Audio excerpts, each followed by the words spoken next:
At 81 years old, Denny McLain finally breaks his silence on the gambling and legal troubles that destroyed his Hall of Fame career. The last pitcher to win 30 games in a season now says he has no regrets about his controversial past. But his story reveals a darker truth about what happens when talent meets self-destruction.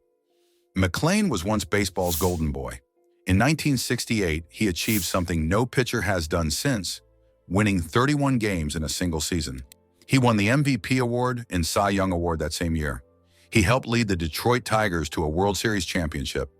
Yet just 4 years later, he was out of baseball before his 29th birthday, banned and broken.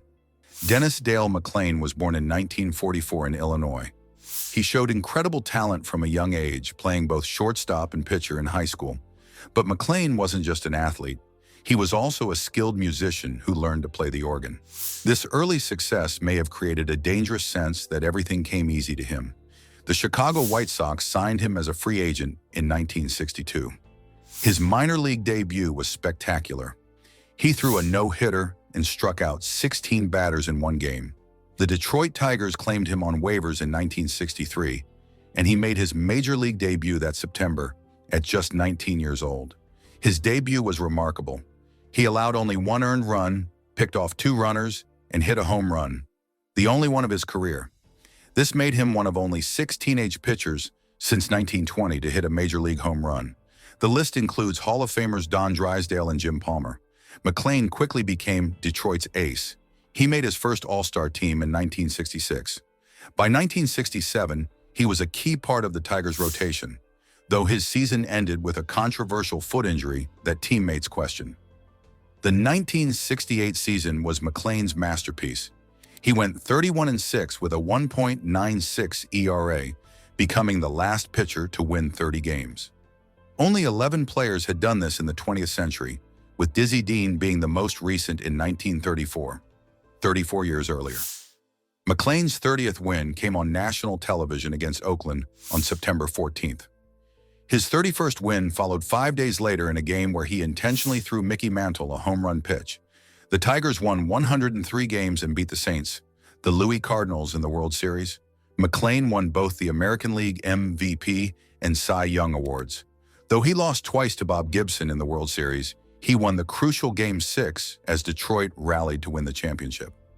The pressure of being the last 30-game winner became both his crowning achievement and an unbearable burden. The label followed him everywhere, creating expectations he could never meet again. McLain continued his dominance in 1969, going 24-9 and winning his second straight Cy Young Award. But warning signs were already there. His outspoken personality created constant conflicts with teammates, managers, and media. The workload was destroying his arm. In 1968, he pitched 336 innings with 28 complete games. In 1969, he threw 325 innings with 23 complete games. McLain later admitted to receiving 230 to 240 cortisone shots in his right shoulder during his career. He said the cortisone didn't cure anything. It just took away inflammation so he could keep pitching. This practice came at a severe cost. His rotator cuff is now severed, and he lives with constant pain. The extensive cortisone use directly contributed to ending his career early. McLain's lifestyle also hurt his performance. He reportedly drank a case of Pepsi daily and gained about 10 pounds of fat each year. By the time his career ended at 29, he looked 45 years old. Speaking of legendary baseball moments like McLain's historic 1968 season, you can watch today's greatest games live with Fubo. Fubo gives you access to all the major sports networks in one place, making it easy to catch every pitch and every play. Whether you want to see the next potential 30-game winner or follow your favorite team, Fubo has you covered. Just before the 1970 season, Sports Illustrated and Penthouse magazines published explosive articles about McLain's alleged gambling activities. Sports Illustrated claimed his 1967 foot injury wasn't accidental. It was inflicted by an organized crime figure who stomped on his foot as punishment for an unpaid bet. McLain gave contradictory statements to Commissioner Bowie Cohn. He admitted investing $15,000 in a bookmaking business in Michigan with partners linked to the Syrian mob. He claimed his partners reneged on him, so he withdrew his support. But oddly, he also admitted loaning $10,000 to one partner to help pay off a $46,000 debt to gambler Edward Voshin. McLain denied meeting mobster Tony Giacalone and maintained his foot injury was accidental. These contradictory statements showed a pattern of evasiveness and an attempt to minimize his involvement. Commissioner Coons suspended McLain until July 1, 1970, effectively half the season. Coons' official report concluded McLain was a victim of a confidence scheme with no direct involvement in bookmaking that affected games. Coons' decision was widely seen as a whitewash by reporters and teammates. Player Representative Jim Price expected either a much longer suspension or none at all if McLain was truly innocent. Dick McAuliffe famously said, "If Denny's innocent, it should be nothing. If he's guilty, then this is not enough." After being reinstated in July, McLain struggled on the mound and his behavior got worse. In August, he was suspended for a week by the Tigers for dousing two Detroit sports writers with buckets of ice water. Before that suspension ended, Commissioner Coons discovered McLain had carried a gun on a team flight, leading to his banishment for the rest of the 1970 season. The 1970 season marked McLain's dramatic collapse. After two Cy Young seasons, his record plummeted to 3.5 with a 4.63 ERA in only 14 appearances. This rapid decline is considered one of the most infamous post-Cy Young disasters in baseball history. Traded to Washington in 1971, McLain's troubles continued. He argued with manager Ted Williams and faced more suspensions. That season, he posted a 10-22 record, a mark for losses not touched since in the American League. McLain was out of Major League Baseball before his 29th birthday, just 4 years after his historic 31-win season. His arm was ruined, his reputation destroyed, and his future uncertain. McLain's problems only got worse after baseball.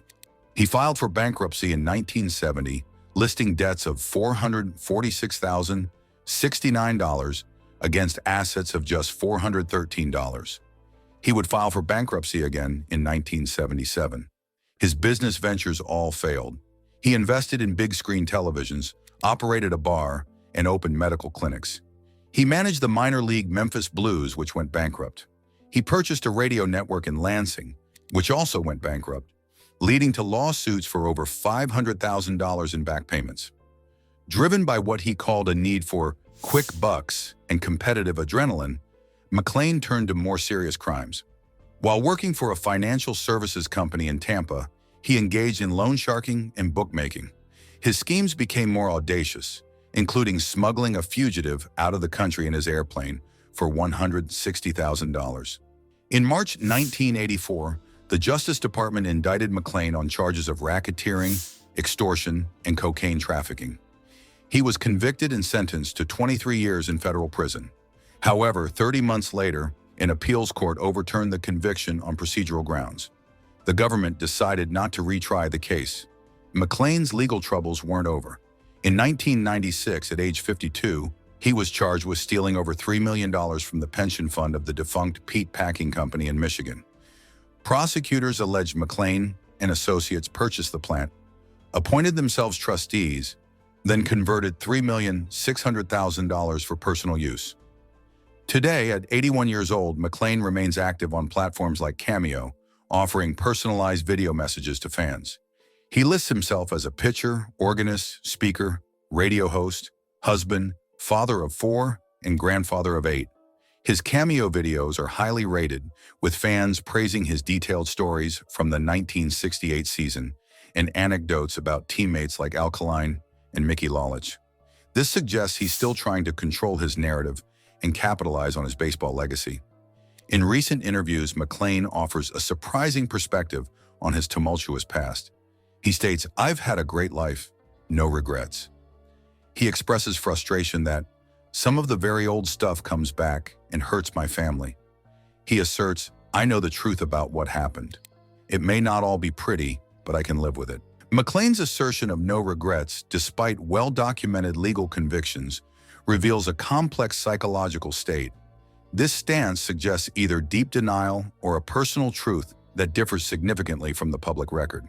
His downfall wasn't due to one factor, but a complex mix of physical decline from overuse and cortisone treatments, a confrontational personality, and consistent involvement in illegal activities.